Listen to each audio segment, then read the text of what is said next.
Hey there. Before we get started, I just wanted to come on and ask you all a favor. In our research, we've discovered that the vast majority of you do not actually like and subscribe to our podcast.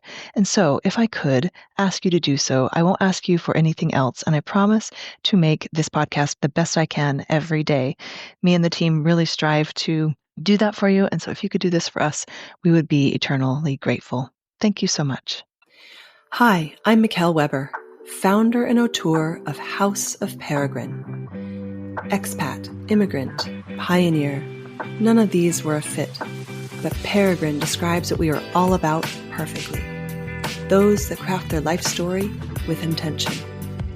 I've spent the last 6 years in awe of the life-changing connections and stories I have experienced while living abroad, and believe it is time for this adventure to be recognized, celebrated, and elevated to the life stage that it is. Through these interviews, I hope to connect those living internationally more deeply to both the place they are living and with themselves and those around them. We cover everything from international finances and meaning-making to global parenting and relationships to make your time abroad more intentional, edifying, and full of beauty. Find us at houseofperegrine.com, where you can find more ways to connect with the ethos of Peregrine. I hope you enjoy today's guest. Let's get started. Today we have on the show Olive Halsall, the founder of Olea. Olea is online and in-person workshops to guide learners through foreign language learning, igniting both creativity and confidence. Olea means olive tree in ancient Greek. Throughout history, olive trees have symbolized the eternal link between nature and humans. Olea reconnects learners with what it means to be human. That is, they give students the ability to create, to communicate, and to be compassionate.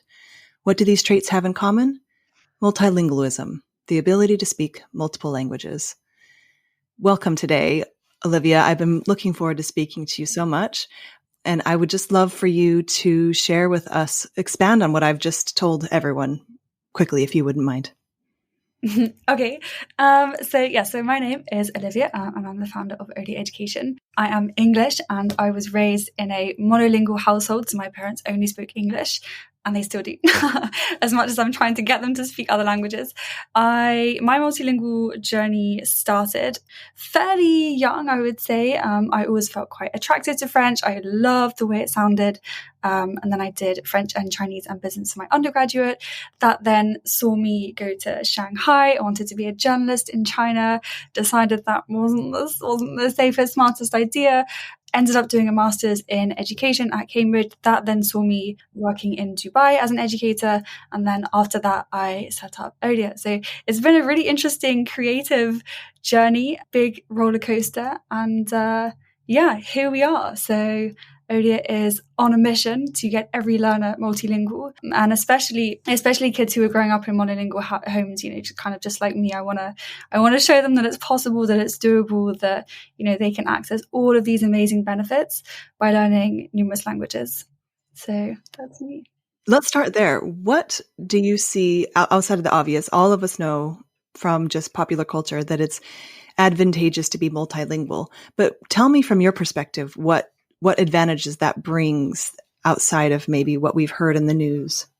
Yeah, I mean, I think the general kind of benefits, when you have language classes at school, especially, in the UK, when you get to kind of GCSEs and A-levels, teachers will be like, oh, you can travel around the world, you can have more jobs. And I think it's unless it's really kind of put into context, it's hard to really visualize that. So I think for me, like it goes a lot deeper, learning different languages. And there are loads of kind of inspirational quotes that say, learn a language, you kind of become another person, and, you can access another lens to see the world. But I think that's so true. And I think we don't really tap into that kind of spiritual notion of learning a language, right? For me, being able to go to a dinner party, and I have so many anecdotes, going to a dinner party in a village in China and drinking baijiu, which is like white alcohol, with all these Chinese men, and, experiencing China through the language and in a really kind of deep deep-rooted way by just understanding things and making jokes and really getting the language, which enables you to access the culture. That kind of stuff, is just so eye-opening. Like, you do become another person. Learning another language enables you to reinvent yourself, which is so cool. Yeah, so that's something that I think we don't talk about enough. Yeah. And what do you think that does for life or for the world? Like, this is your mission for your life, and in the company that you are creating and the people you're serving, something drives that. And so I think when we've spoken before, it's really this fundamental belief that multilingualism will fundamentally change the world. And so can you tell me a little bit about that? Yeah, I mean, I think so. To reference a kind of an anecdote I made, so we had a webinar on Saturday, which was really cool. It went better than I expected, because I wasn't quite sure, who the audience would be, etc. But I made this anecdote about about the robot takeover, and I think if you look at where technology has evolved, where it's advanced in the past 3 months in particular, right? Like, things are getting pretty hairy, scary, right? And so a lot of the jobs that kids envisage themselves doing today will likely just not exist in the next 10 years, right? So when you look at what languages can do to your brain, to your outlook, to your creativity, I think they're the solution, to be honest, to getting kids thinking outside the box, to getting them being human, right? I think we need to be teaching kids how to be the most human they've ever been, right? How to communicate with someone from a totally different background, how to be more empathetic, how to make a joke in another person's language, but not through Google Translate, like not through Duolingo, you've learned 100 words, amazing. Like, I'm talking about the real deep stuff, kind of getting your Chinese friend to teach you how to say their name in their language. So I think, yeah, like when the robot takeover comes, I think if kids can really tap into what makes them human, communicating with people from different languages in all corners of the world, I think that will really help to stand them apart, because robots can't be human yet. Yeah. Yet. No. And I had goosebumps when you were talking about that, because with or without the robot takeover, I think, being more human and more, would you say it boils down to like a new level of empathy, or a new range of emotions, maybe, or emotional intelligence that you gain from being multilingual? Yeah, I would definitely say so. I think that's a really good keyword to pick up on, like the emotional intelligence, right? And I think, so when ChatGPT first came out, the first thing I did was ask it to write me a multilingual poem. So my research was on bilingual poetry. So how can bilingual poetry help Chinese teenagers specifically to really retain both their Chinese language identity and this English identity that they were adopting, having studied in the UK for a while. So I asked ChatGPT, write me a multilingual poem about love and friendship. And it was rubbish. I remember being like, tut, that's not good. I wouldn't give that a very good mark. And I think like that's because I that it's not rooted in a human emotion, right? That, okay, ChatGPT, if it was a person, what would that look like? Wow. That's not quite something that I'm ready to think about. But I think, thinking about, I think, emotional intelligence is really key. And one of the ways that we can kind of elicit that through language learning, through empathy, is things like multilingual poetry, because you can get so deep, you can access so much. And ChatGPT just isn't there. And it's one of the things I think ChatGPT will never be able to do, no matter how far it gets. I don't think, it's not a human. You can't give it a cuddle. Yeah. I want to back up a little bit. So what you've said is really important, but I want to go back in your journey to going from wanting to be a Chinese journalist to then what you did next in the UK, which was, well, forgive me if I'm getting the order wrong, but is that what you did next? You went back to the UK and focused on teaching multilingualism, or helping British kids get better scores in English. And tell me about your learning there, the learning that you had in that process. First, tell us the story, then tell us the learnings. So it's kind of there's a few elements to the story. So after my undergraduate degree, so I did my undergraduate at Birmingham, which is like in the middle of England. I applied to University of Oxford to do a master's in Chinese studies, and I couldn't afford it, so I couldn't go. And it was really upsetting. Obviously, it's upsetting, not being able to kind of go to your dream university like that and be held back by finances. And so I kind of regrouped. I did an internship at the Chopsticks Club, which is, shout out to Teresa and HD. They are amazing. They do a lot of awesome work promoting Chinese in UK schools. But I did an internship with Teresa, and we kind of regrouped over summer. I was feeling quite dejected. I can't go and do my master's. And she set me up with a call to a very prominent journalist in China at the time. And he said, listen, like, just go to China and do the barefoot doctor approach. You don't need to sit in a library in Oxford and learn about China. The best way to learn about China is to get on a bloody airplane and go to China, right? So that's what I did. So I bought a one-way ticket to Shanghai, landed a job as a preschool teacher in Shanghai, was writing on the side, was writing. I think I had about 6 jobs at the time. I was doing the preschool, I had other kind of avenues to help, pad me out financially, because obviously trying to make it as a journalist is hard.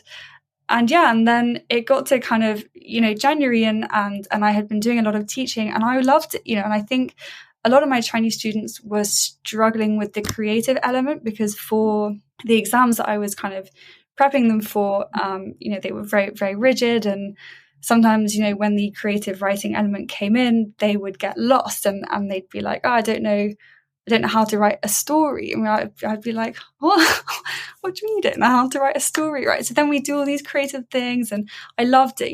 It was so fulfilling getting these kids to really express themselves, where they just hadn't really had the opportunity to do that before. So I applied for a master's at Cambridge in Chinese studies, still thinking that, that was the avenue. And I was really interested in sex education, because when I was a student in Beijing, a few of my female friends had used abortion as contraception, right? And to me, that was, they were the smartest girls in the country, right? Tsinghua University is very, very renowned. And I felt like, wow, that's got to be looked into, right? There's surely a way to solve that. So I applied to Cambridge, and they came back to me and they were like, listen, we think that you'd actually be better suited to do a master's in education. And initially I remember calling my mom being like, who do they think they are? I clearly am just 100% set on being a journalist in China. This would, they don't understand. In the end, I think, my mom talks some sense into me. She's always right. And she was like, Olivia, just give it a go, do the exam they're asking. So that's what I did. So then, fast forward 6 months, and I arrive at Cambridge. It was an amazing experience. We dove straight into all of these, second language acquisition, policy making, the real kind of fiddly linguistic elements. It was awesome. The most amazing experience I've ever had. Then, ... I think we all know where this is going. So come lockdown, and actually by this point, my research interest had really kind of developed, and I wanted to go to Beijing to study the linguistic variation, so basically accents of English or kind of international students in Beijing. Because when I was in Beijing, I developed a really thick Beijing accent. So the Beijing accent has a kind of an R on the end. So for example, Dongbeimen is like the northeast gate, right? And I would say Dongbei Mar, like a pirate, right? You sound like a pirate. So I wanted to study, what was the kind of the correlation between international kids or students who picked up this accent and those who maybe went on to really kind of immerse themselves in Chinese culture. Obviously, I couldn't do that. I think going to Beijing was the worst thing I could have possibly have done. So I had to kind of regroup and pivot completely. I had a Chinese student at the time who I'm still very close to. And I wanted to do something for her, really. I think, and having spoken to other Chinese parents, there was a concern that they were losing their Chinese characters. And anyone who's learned Chinese before, even Chinese people, will know that if you don't write Chinese every single day, you forget how to write the characters, right? It's not like English where, you're never going to forget how to write hello. You're never going to forget the letter E. But in Chinese, it's a different story. Like the character Win, for example, Ying, so hard. There's like a billion elements to it. So if you forget how to write that, then you have to Google. Yeah, so that's very specific to Chinese, but it translates to other languages also, and what you'll forget. So you forget it mentally, but in Chinese specifically, you forget how to write it. Yeah. Is that right? Is that what I'm hearing? Yeah, like because there's so many different elements to the character that, unless you're doing it every day, then you can just forget, right? Just how, languages sometimes come and go in your life, so yeah. So the parent, this parent was specifically worried about her forgetting because she was at an international school in Beijing. So that she was afraid of that. Is that right? Do I have that right? So she was actually fine. She's a very, very smart girl. She was all good. But the other students who were from China studying in the UK, their parents were saying, "Oh my goodness, they're struggling." So I had a couple of requests. "Oh, Olivia, could you teach them Chinese?" And I was like, "No, I don't." At the time I was doing English, so I kind of felt, there must be something. So I just want to double down on this. So you were in Great Britain teaching children Chinese that were going to international school. Their parents were Chinese. They had moved to the UK and they were going to like British schools or international schools in English, and they wanted you to teach them Chinese. Is that right? Yeah. So they wanted you to. You have that right? Yeah. Okay. So they could keep their mother tongue. Yes. That was it. Yeah. Cool. Okay. I'm just making sure we're where we are in time and space for everybody. But this is an incredible notion of forgetting your mother tongue or your mother language. Yeah. Okay. Yeah. But I think, I felt like for me, it was interesting because they were little, they're not, they weren't 18, like they were kind of 13, 14 at this point. And so that's really interesting, right? Like in terms of an identity angle, that wow, like I kind of felt, obviously I'm not Chinese, but I felt this is crazy. They need to be preserving their Chineseness. That is who they are, right? That should be a celebration. So I put together this poetry curriculum, and with 2 students, we went through a bunch of different themes.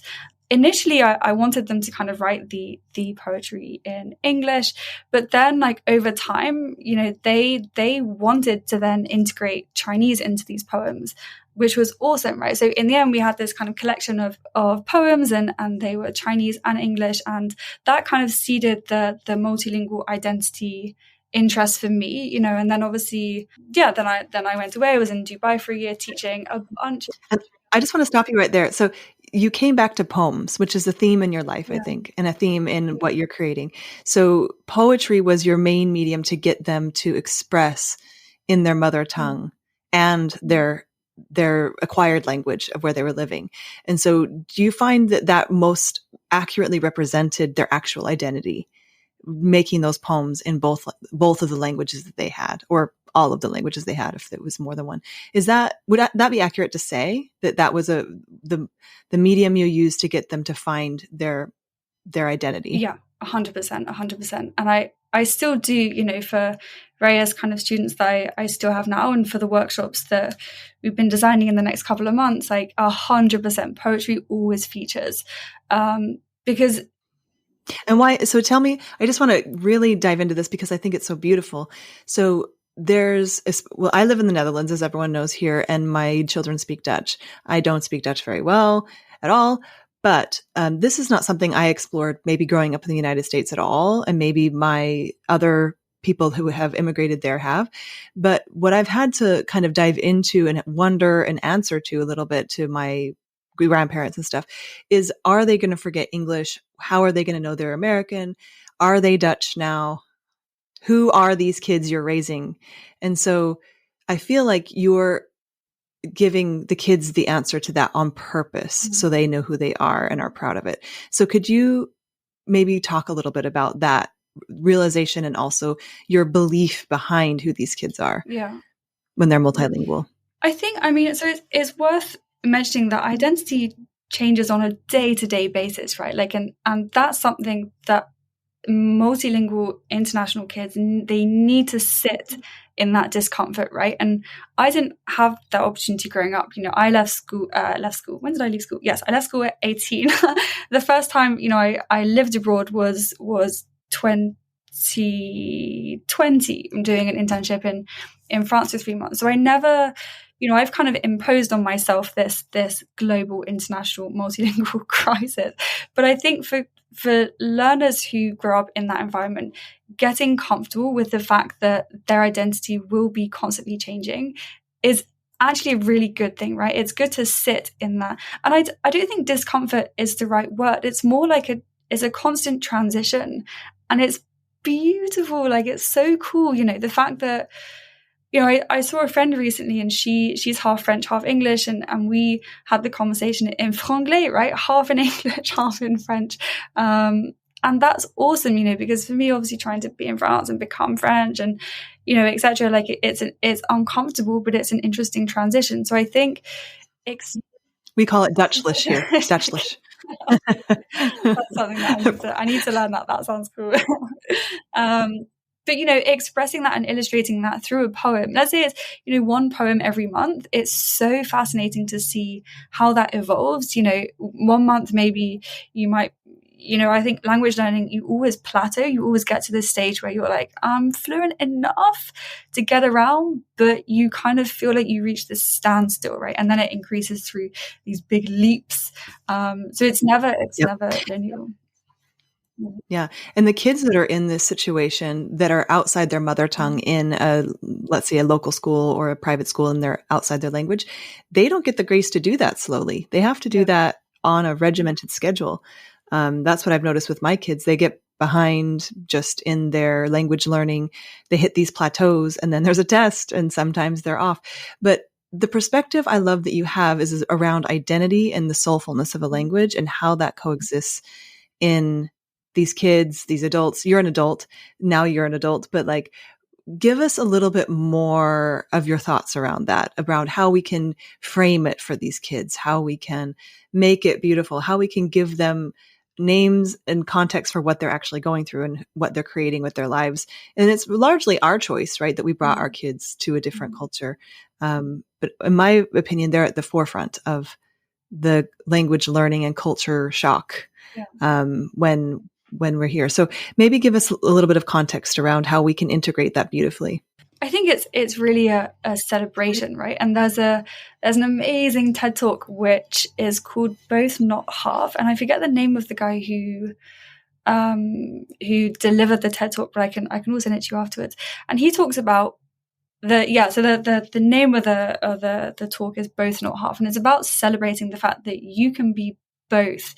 So he's Indian English, right? And he talks about, you know, the struggles of being fluent in Punjabi, and people, you know, and him looking like me, you know, and people think that he's kind of taking the mickey out of Indian people, right? But he's not. Like, he's actually half Indian, half English, right? So I think it's about teaching, you know, these little global people that it's such a good thing. There's so much to celebrate about having numerous identities, right? And, you know, getting them to explore that and illustrate that, you know, getting them to really see that as a positive thing. And I think also kind of reinforcing in them that, you know, the world is going to be changing pretty quickly, and that the fact that they can adapt, the fact that they can, you know, be plonked in the other side of the world and absorb a new language, absorb a new culture, start eating their food, start listening to their music, you know, and within 3 months they've got friends, you know,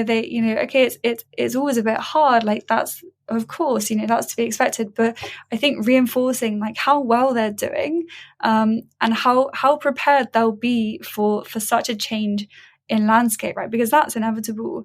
So they'll be so well prepared to just up and go, learn another language, and then fluently function in a different country, right? That's such a good skill.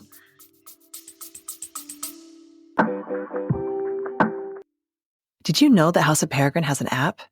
It is full of resources, information, and products to make life as an international more connected and more intentional. As a member of House of Peregrine, you also now have access to exclusive discounts, products, guides, and events to make life more fun and connected. Simply download the app at houseofperegrine.com and save it to your home screen. Okay, back to the show. Yeah. And to their grandparents who are saying, are they Dutch? Are they Chinese? Are they French? I think, and we're explaining this to ourselves too. Some of us have just moved abroad for an adventure and not realized we'd be here as long. We've become global citizens ourselves as parents. That we're kind of fumbling through how to explain this to our kids, some of us, or having to make it up as we go. And so I'm hoping to give parents a little bit of a guide to how to explain this to themselves and to their kids. And so maybe you can shed some light. I mean, that's, yes, future proofing, future jobs, future stuff, but who are they becoming? Who are we creating here? What are we creating here with these kids? That's a good question. I think, as I said, it should be a celebration, and that should be reinforced for these kids. I think, and it gets a bit complex, right? Like, should you preserve your core identity, your mother tongue? Like, me, for example, an English British, I still even confuse this, right? I think that I need to get to grips with that. English British person in France. I plan on staying here for a really long time, and I'm about to launch a series of TikToks on Olive becoming French. Can I adopt the mentality and the values, etc.? Like, I think it's confusing. Like, should you maintain your OG self, right? Your original self at the expense of then not diving into another culture fully? I think like, and if you think about how will language be in 1,000 years, will we have this hybrid version of English where everyone actually speaks the same language, which is great, great for globalization, great for understanding every single person who you meet. However, like, what about the beauty of individual cultures, right? And it's kind of that notion, like, which way is it going to swing? Are we going to have this big lingua franca that everyone can understand, but then we need to make more of a conscious effort to preserve our individual languages and cultures? Or do we just say, yeah, whatever, it will just be so much easier, like one big Esperanto, right? Like, that Esperanto didn't work.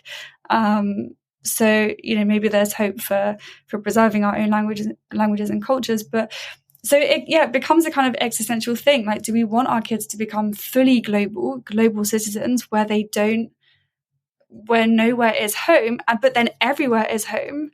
Or do we want to be teaching them, like, you are American, you are English, British, whatever, but you also have the ability to step into, your French skin or your Amsterdam skin, or, Dutch skin, whatever. And I think, like, that's quite important. So it's about finding creative ways to get kids to visualize, yes, I'm international, yes, I'm global, I can speak multiple languages, this is who I am at my core.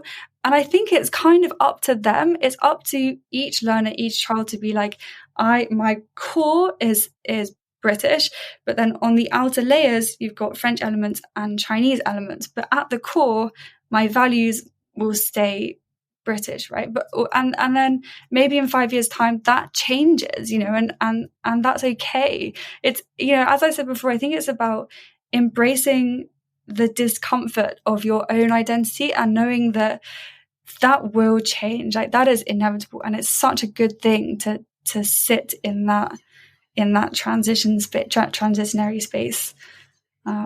Yeah, and we do it earlier, right? So sometimes people have crises when they graduate college, or who am I in their mid-20s, or midlife crisis, or whatever, quarter-life crisis, midlife crisis. I think the advantage, and also the thing we need to be aware of, is that we're having these discussions and these existential questions in international life much more often. And I think that it's really, for me, it's really comforting to have these conversations with people like you who have thought through it or experienced it or seen these kids, and talk to them about it. and having these strategies of knowing and bringing the awareness to these kids that they're not going to lose. A good story I have is that my oldest son came here when he was 5, and we could not figure out why he wasn't learning Dutch. His teachers were telling me he refused.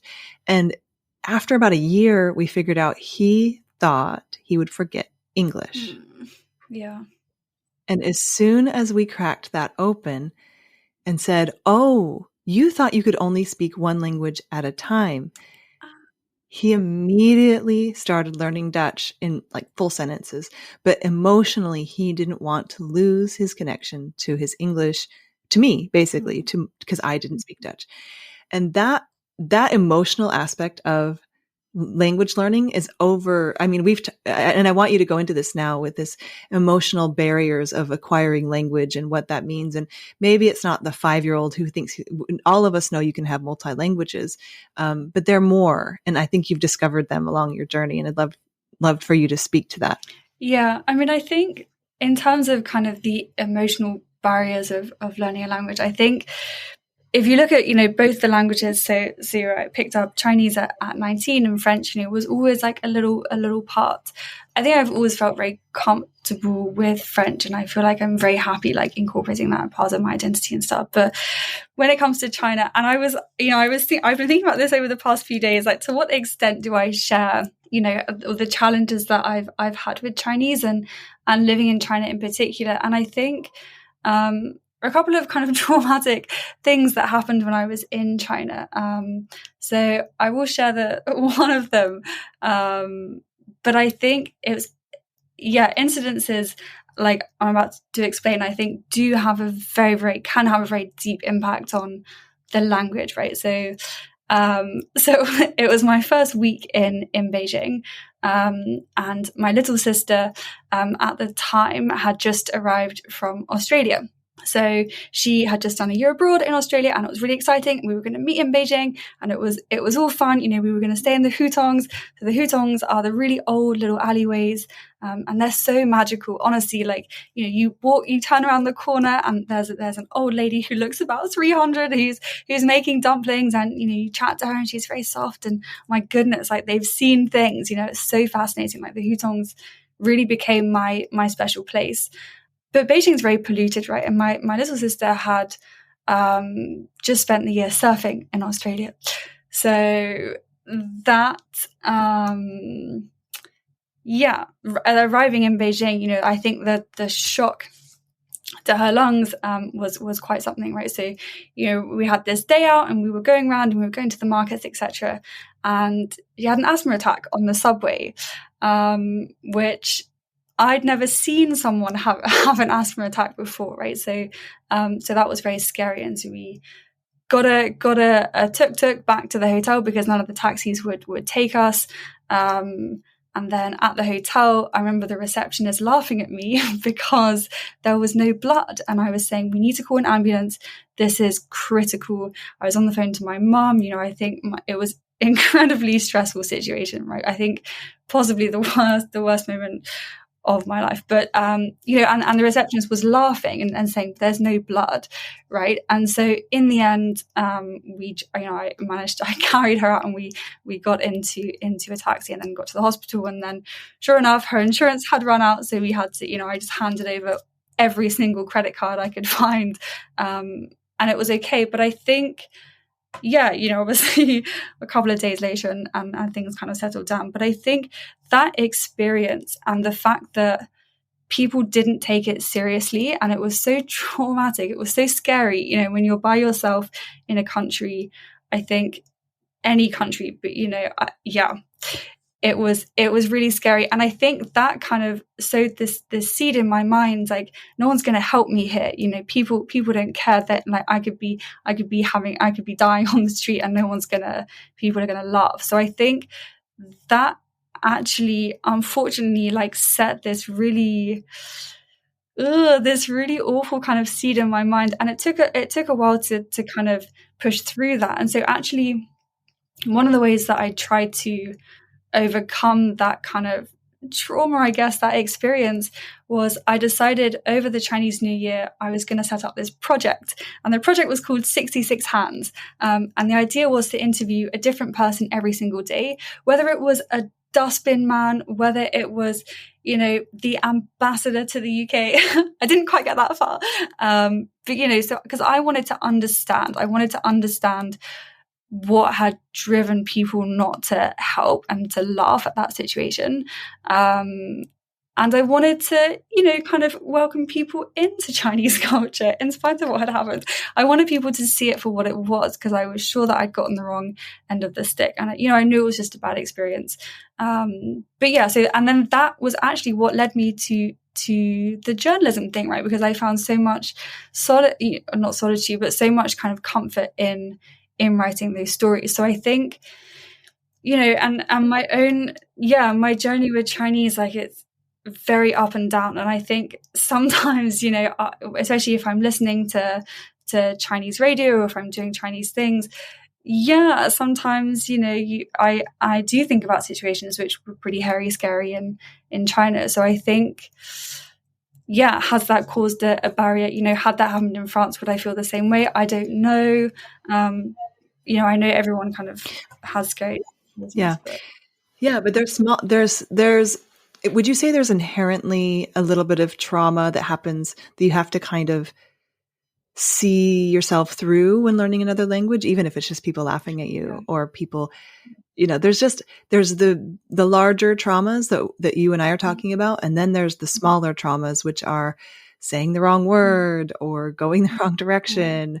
Or in my case, my kids telling me I'm horrible at Dutch and I should stop trying, right? Like that's what you kind of set yourself up. That's part of the adventure. It's not the whole adventure, but recognizing that they happen to everybody can sometimes, I think, bring some levity around it. And I think a little bit of that you've discovered. I would like you to tell the story about, you've just arrived in France a few months ago to try but now you set out to do your first class. You referenced it before, and please tell me what happened. You set it up for kids and what ended up happening. The Creator-thon on Thursday. Yeah, so we're launching. This is very exciting. So we are launching Creator-thons in Paris. So I set this up for teenagers. The idea was to bring in a load of local teenagers in Paris, because Paris has a very, very, very international community, lots of Americans, lots of Australians, etc. And so the idea was it would be a kind of co-creative linguistic experience where kids can learn French poetry, learn how to write Chinese characters. And when I was promoting it, I had a lot of parents be like, "Can I come?" And I was like, "Sure, that's it. Of course you can come." And that's so interesting, right? And I think as things have evolved in the past couple of weeks, I recently set up a community. It's called Girls Going Global, and it's for local expat women who want to learn languages, and kind of increase their confidence. I think sometimes, Paris can be a bit unforgiving if you're speaking French. They don't always tolerate bad French. But so I think, that can be a bit of a barrier when it comes to confidence. So it's interesting. So I had a lot of adults who were interested in this Creator-thon. But tell me about that, because they're like, my kids are doing okay. Yeah. I am not doing okay. Was that the overall message you heard? Yeah. And it's like, I think when I was talking to parents, I was like, it's a playful experience. We're going to be doing language games. I'm going to give you guys the confidence, give you the tools to learn a new language. I don't care what that language is. It could be French or Cantonese, right? Like, the point is, the workshop is supposed to be a transformative experience to show people how fun, how possible it is to learn languages, right? And at the end of the Creator-thon, we're all going to put together this global poem. It's very exciting. So I've got lots of games ready. So tell me that's your approach. Tell me, we spoke about this a little bit earlier, so I have a cheat sheet, but tell me about what's wrong with the current model of teaching language, in your opinion. So much, I think, and I really, really, really empathize with language teachers in England. My best friend has just called quits being a language teacher in the UK, and she is burnt out. She has had enough, and she is amazing. what's wrong with the language system in England? It's exams.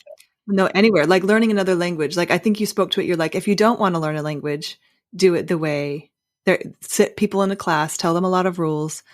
Like that's the absolute way you would do it if you didn't want people to learn a language. Is the way it currently works. Yeah. I think is what you said. Yeah. I think I read it somewhere or something. So tell me a little, just expound on that a little bit. I mean, we always like prioritize a few languages. We're like, right, everyone should learn Chinese because you can get rich if you learn Chinese. Or you should learn French because X, Y, Z. And I think, yeah, a lot of it, Duolingo, no, it has to come from within. It has to come from a deeper place. You have to have the right mindset, right? So I'm actually building this online course which talks about building a multilingual mindset, which comes from Carol Dweck's research on growth and fixed mindset. It comes from Angela Duckworth's research on grit. People who are gritty able to succeed, have passion and purpose for long-term goals. And that's the same with language, right? Unless you see yourself using that language and really stepping into this multilingual identity, it's not going to work, right? You're not going to have that long-term motivation to see you through, right? So is that the difference? Is that the difference between I am a person who speaks multiple languages and I am multilingual? Like, these are slight shifts in the way you see yourself. Is that right? Embracing the fact that even if you're 50 or 60 or 70 or 90 or 10, I am a person who learns languages. Yeah. I'm a person who can learn languages. Yeah. I am multilingual. I'm bilingual. Is that what you're talking about? Is that kind of the mindset shift you're looking for? Yeah, and I think it's like anyone can learn numerous languages, right? Like it's built into us. Like anyone can be fluent in 5 languages. But I think. But that's not what the current, everyone will tell us, oh, it's easy. So my kids are bilingual and they'll tell us, oh, it's easy for kids. It's hard for you. Research shows your language centers close at a certain age. It's harder for you, but your kids will pick it up like a sponge. All of which I have learned is untrue. Like kids also have the same barriers. So tell me a little bit more about like where you're drawing this. Anyone can learn multiple languages. I love it, but tell me more about it. I think you have some really good insight into it. I think it comes from manifestation, right? And I know that manifesting is interesting because I think people are starting to take it seriously because it's very Gen Z. It's very like, ask the universe to get you fluent in Spanish and the universe will do that for you. Merci, thank you, it's so kind. The universe is amazing. Yes, we love the universe, but obviously, like, you can manifest, I can manifest, yes, I want to be totally fluent to the extent that I am now thinking like a French person, striking every, no, I don't want to take it too far, but you know what I mean? Like, you can manifest that all you like, but until you kind of adopt daily habits and start to really integrate that into who you are,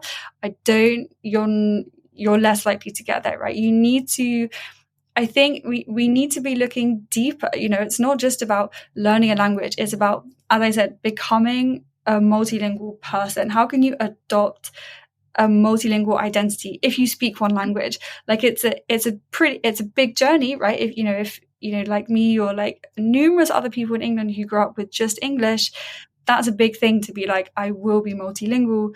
But it's possible. And I think it starts by manifesting, by being like, okay, in 10 years' time, I am going to be a successful business person living in Shanghai. I will be speaking Chinese every day. I will be chatting to my French husband in French, and our babies will be speaking German and Spanish and everything in between, right? Like, it's about looking towards that future self and then kind of working backwards. So I think it's all about visualization, right? And that then gives you the motivation. It gives you the insight into being like, okay, that's the future I want. How can I build around that? So how can I start to incorporate those into my daily life? Can I go to language exchanges to meet? Yeah. And so what is that? What's the next step? So I want to be I want to have permanent residency in the Netherlands in 2 years. That's my goal. What's the next baby step for that? I live in the Netherlands. That was my next step, right? I live in the Netherlands. I want my goal, my journey has been, I want my kids to be bilingual. What is the easiest country to do that? That was one of the reasons we moved to Amsterdam. Now we're here. We've been here 5 years. I want to have permanent residency, let's say. What's the next baby step? In my daily life, what's the next baby step to becoming? Like, I've manifested a lot of things now, but it's been 5 years and I'm not fluent in Dutch. And so obviously there's a block. And I know for a lot of people I know who are parents, there's a block. Usually it's time. Usually it's bad experiences. Usually it's whatever. A lot of it is that people here switch to English, right? They just switched to English. So tell me the baby steps. Tell me the 3 tips, if you can, to shift my mindset now. 3 steps. I've taken courses, by the way. I've taken courses. I think that, the first one, when people reply to you in English, I think is just plowing through. And I think I have so many ridiculous anecdotes where people have sniffed my English accent when I'm speaking not bad French, right? And I just plow through, even if it means you have to make up a word in between because you forgot what it was, right? I think it's like approaching languages in this very creative way where you just say, I'm not sure if I'm allowed to swear on this, but you just say, right? I'm going for it. Like, you can swear on this. It's fine. I'm going for it. Like, I'm just going to speak. And if the grammar falls apart, then whatever, like, I don't care. At least you're doing it, right? You're making an effort. I think it's persist. If people switch in English, just continue speaking Dutch. Don't acknowledge their facial expressions. I think, like, certainly living in Paris, I've become quite immune to people, giving me mean looks. Like, fine. I think another thing is switching up little daily habits, right? So instead of listening to Taylor Swift on the way to the boulangerie, I think it's worth being like, no, the habit now is, a podcast or French music, getting French friends to be like, what do you recommend? And something that we're doing actually is we're releasing this challenge. It's very exciting. It's a 66-day challenge where learners basically they learn how to write in 6 different languages in 66 days, because that's how long it takes on average. And I say on average because a lot of different studies say a lot of different things. 66 days, obviously from my challenge that I did, my project that I did in China, like, that's kind of, it's a nice number. I like it. It's a very spiritual number.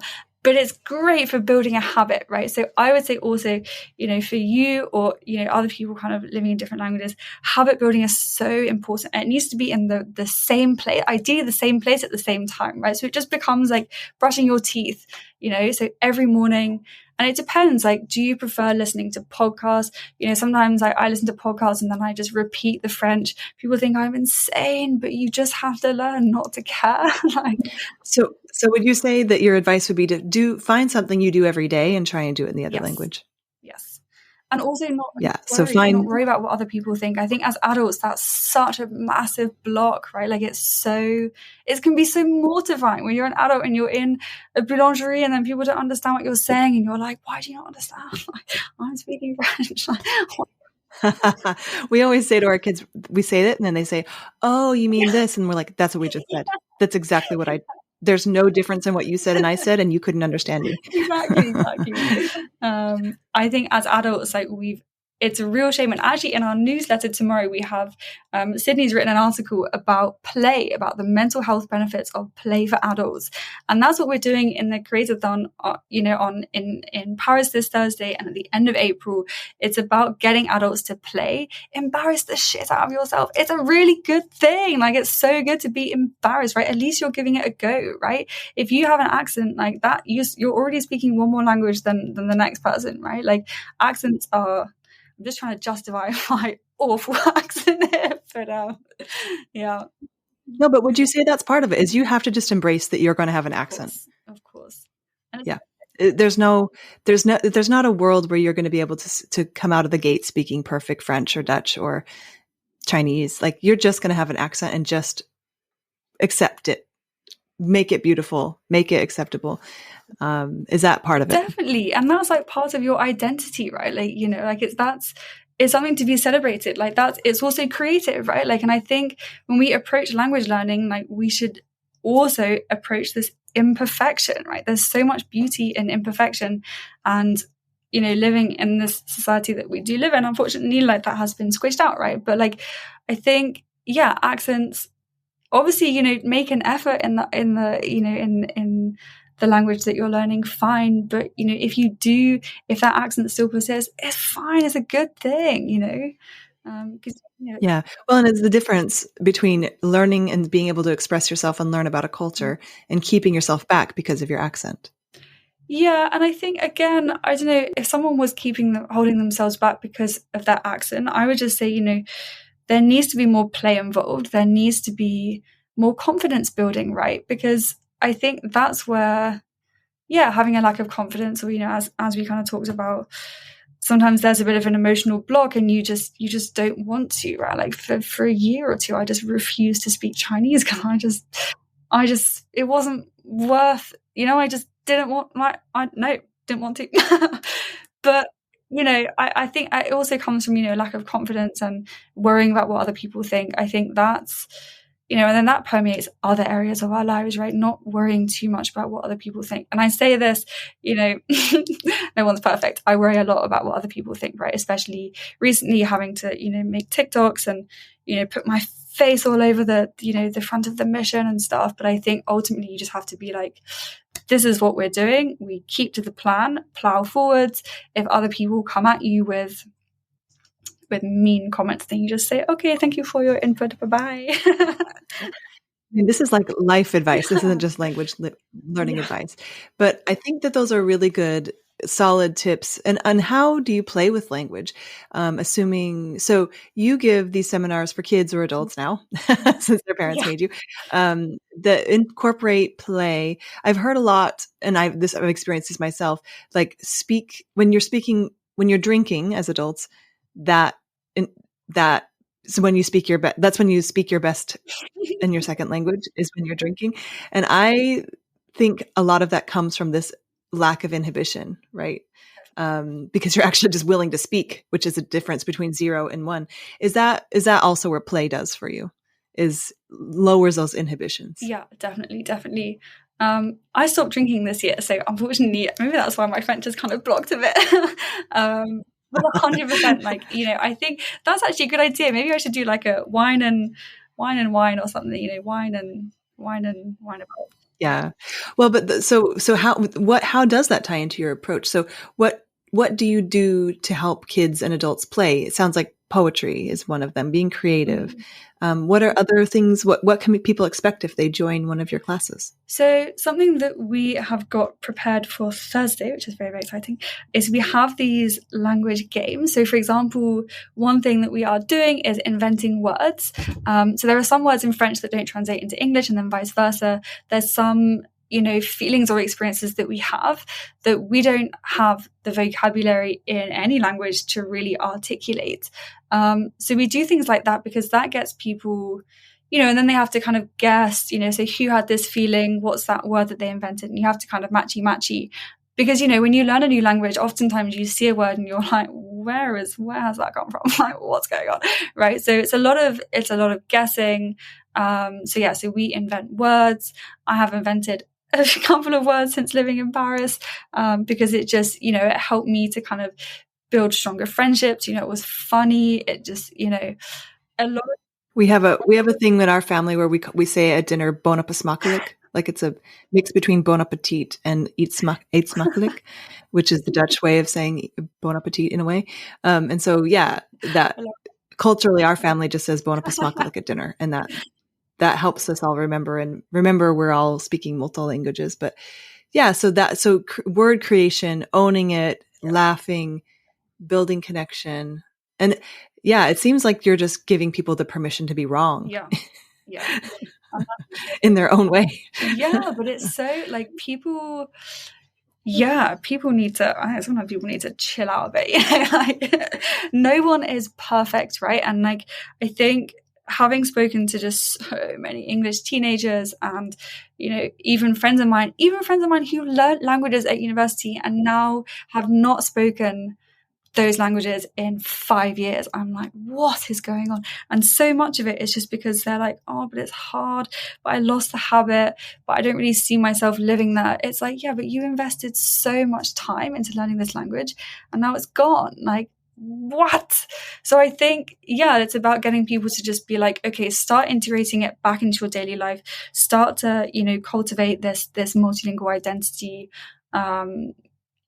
build friendships in different languages, just put yourself out there. And I think, yeah, like giving people permission to be wrong and also to be themselves, right? And to find themselves through language. And something else actually that's super interesting that I talked about on Saturday is energy, right? Different people have different energy and different languages have different energy.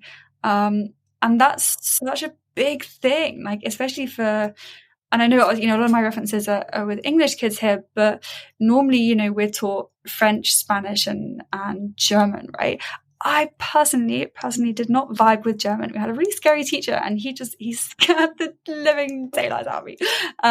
So I didn't vibe with German, right? And that's okay. Like, I just preferred the French food, etc. So I think it's like different languages have a different energy, and it's kind of tapping into kids who want to explore. Maybe they have a sense of adventure and being like, okay, if you don't vibe with French or Spanish at school, that's okay, right? Go and explore, find a country that you think looks nice and have a little dig around about the language, and that's one way that you can integrate kids, or, you can get kids starting to think about their multilingual identity. The energy thing is cool. Yeah. And I've seen it with my own kids. They speak Dutch as their second language, but they're exploring what they want for their third. And all of them have different languages they want, which is super interesting and rich. And they did it on their own. I was like, I'm having trouble keeping two of your languages, just supporting you in two. I wouldn't say that to them, but that's how I feel. I wouldn't be like, you guys should maybe pick up another one. But they definitely are already thinking about what languages they want, because I think they see it as a superpower in a way. But yeah, and those languages, do you find that it's just in one way almost impossible to learn if you don't vibe with the language? Yeah.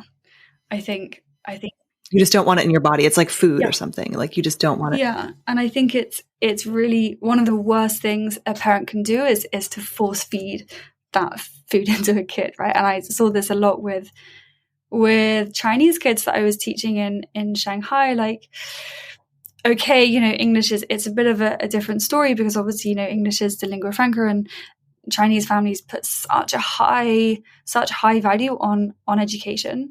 So I get it, but yeah, it was uncomfortable, like seeing a lot of these Chinese kids just didn't enjoy English at all, right? And that's obviously, what led me to the kind of creative outlook where I was like, okay, it's painful for me to see how it's painful for them. How can I solve this? Like, how can we make this bearable for them? But yeah, you're right. Like, not every language vibes with every kid. And the worst thing a parent can do is to be like, you will learn Chinese, you will learn French. Like, no, they will just rebel. Yep. And that's something I've learned here from, I think, Dutch. I think this culture that I find myself in is actually pretty wise to that, where they're always telling me the only way they're going to improve their Dutch is to do something they like. Do not send them to a tutor. Do not do this. It's not going to work. And the American parent to me is like, we'll just tutor this. This is solvable. And they're like, please don't do that. You're going to make them hate us. And so I think they're wise that way. And where I would say that I learned, it's not right, is that they said every kid can learn every language. And I think that that's just patently untrue. And it wasn't until my kids saw the point of it that they went in. And now I'm seeing it myself. Unless I see the point of learning this language, I won't do it. So yeah, that's great. Tell me very, very last about, any offerings you have worldwide. It sounds like you're doing a lot of things in French, which is fantastic, for local UK. Is there any way we can incorporate or join you or get more wise about this through your offerings online or remotely? So we have the 2 online events in April. The first Creatathon, is about inventing language. So people can come along and invent their own language. And this actually is really good for people who speak one language at the moment, and maybe they're kind of thinking about learning another language. They're not quite sure. Maybe the confidence is a barrier. Maybe they're not quite sure about what techniques would be best for them. So that event on the 8th, that Greatathon, I think, is possibly the best one for monolingual learners. And then on the 16th, we have one about manifesting multilingualism. So this is more about people who maybe they already speak a language and they're like, how can I take this further and deeper? And then, we have the launch in London in April. And then in May, I wanted to have a couple of I wanted it to be multilingual May. And I wanted to go crazy with the events, but we haven't got anything lined up just yet. But I think But we can update people I'll update people on our channels if you do something. Yeah, and we have the newsletter as well. So we have this weekly newsletter every Tuesday. It's Creative Multilingualism. So we have a team of 10 ambassadors who are amazing. They're all amazing. And they are all foreign languages students themselves. Either kind of English or English and Spanish, English and Algerian. And they produce the most awesome articles every week. So it's called the Olea, and it is on Substack. And we have basically weekly updates on what we're doing, on kind of startup life, all the events and all the articles. And we have education experts as well.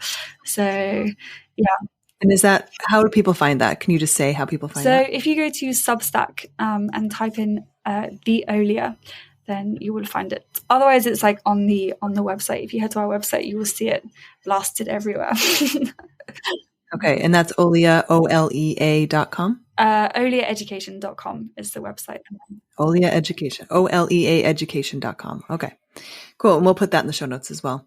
And then I'll send out stuff that's available, because in our community, that's mostly in House of Peregrine. We are all about this and supporting people on their journey of helping their kids become multilingual, learning to ride a bike again midlife. That's kind of what we're doing, and being intentional about it is important. And so I think your wisdom will help our community on their journey. And so that's one of the reasons we're speaking today. And I love the work you're doing in the world. I'm glad that you're the one doing it. Your personal story is very, very fascinating. And thanks for sharing it with us today. Thank you so much for having me. Okay, that's it for today. I hope you've enjoyed our show. For the latest insights on living internationally, join us at houseofperegrine.com to find out how you can connect with our community. Let's craft our life story with intention together.